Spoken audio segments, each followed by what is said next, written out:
CAP, of course, is part of a larger coalition made up of the Chambers of Commerce, the real estate associations, also the cottage owners and numerous commodity groups. They're looking to have school tax removed from the property tax bill.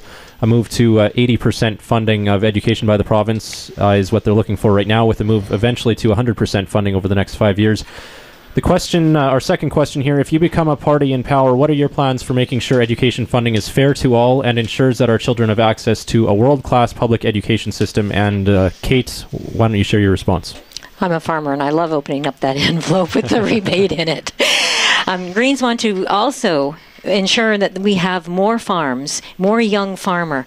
And there is a problem with large farms that they're squeezing out the youth and driving up the land prices. So the school tax rebate is just one little way we can tweak the system to help the young farmer. So we've got a new idea. Let's put a cap on the school tax rebate, say $500,000, maybe $1 million. I don't know what the actual number should be, but all farms should be exempted from the school tax for their first, say, $500,000 for land and buildings. That gives that startup farmer a boost. It reminds the large farmer that when they buy out their neighbors, they're hurting their community. We all have to work together. We're all in this together. Thank you, Kate. Minister Struthers, you want to share your response on behalf of the NDP? Sure.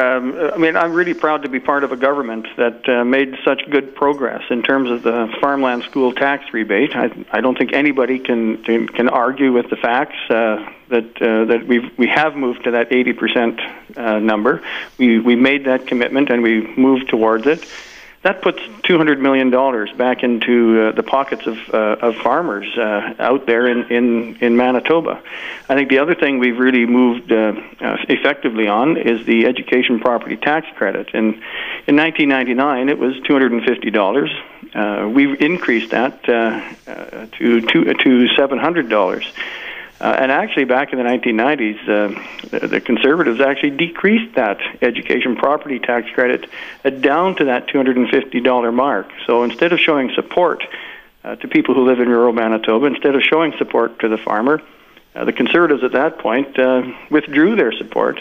We've been able to work that back up to a level that I think really makes a difference for the farm community. Monica, what would the Manitoba Liberals do in terms of school tax, or how it relates to property tax? We definitely support farmers in this area because we don't believe education tax should even be on the property tax bill. We do want to move towards 100% funding through the province, but we also have to look at the deficit. We also have to be fiscally responsible. We have to be able to sustain everything going forward, and we don't know how much trouble we really are in. And after the Conservatives were in a few years ago and they slashed budgets and fired nurses and ruined our healthcare and education, we really have to look at how much trouble we are in as a province. Cliff, what's your comment? Well, first of all, in the education funding, we're not going to change the school board's right to levy taxes. We're not going to do what the NDP did, give them an ultimatum, either do this or you don't get that. We're not going to do that. The NDP missed their opportunity to deal with education property taxes over the last decade before the economic downturn. There was a good opportunity then to start to build a different way of financing education. The property taxes are outmoded, a way to fund education, and from the property owner's point of view, taxes have increased at a far faster rate than the wages have. The big challenge will take years to address is how to replace the revenue on the provincial side. Has been pointed out by Monica. She pointed out a good point that we don't know what the books look like. We know they're not good, but we don't know what they are, and so you have to be realistic in what you're forecasting you're going to do. We know that we have a lot of work to do, and we're putting together some ideas on how to address it. And we know that there's no magic bullet to this. But one of the things that there is that we can use to address part of this is the administration of the rebate. That administration is the most convoluted way of doing it. Why would you have the people apply to get a rebate when you could take it off at the beginning? This is the type of mismanagement that's gone on with the NDP government, and we'll correct that. Stan, do you have a response? Oh, sure. I mean, I think there's a lot to respond to there. First of all, maybe Cliff wasn't listening when I said that the education property tax credit went from $250 when they had their chance to govern up to $700. I want to repeat that so that he remembers it.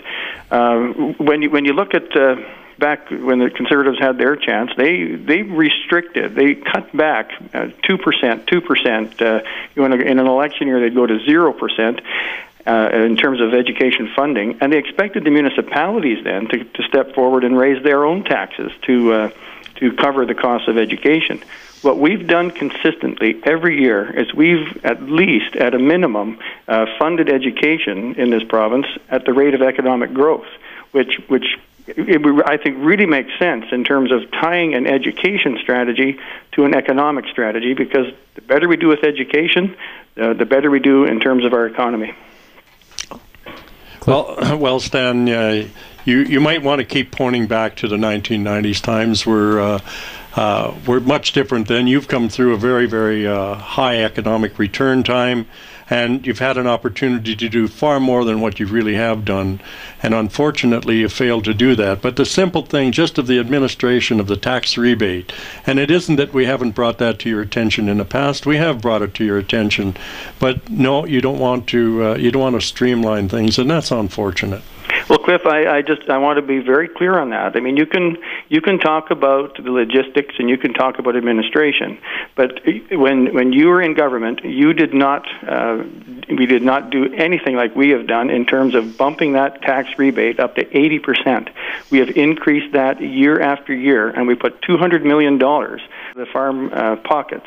If you want to quibble about logistics on that, you go ahead.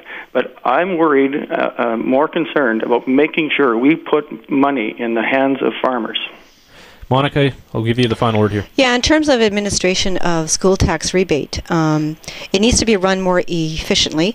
Right now, there are ratepayers who are receiving duplicate applications for this year's rebate. So in terms of administration and saving taxpayers money and cost, we really need to look at how this whole program is run. It's a shame. It really is. All right, with that, we'll take another quick break here. You're listening to the Keystone Agricultural Producers Roundtable on the Golden West Radio Farm Network. That includes CJRB in the Southwest, CFRY at Portage, CFAM in the Pembina Valley, and AM 1250 Steinbach.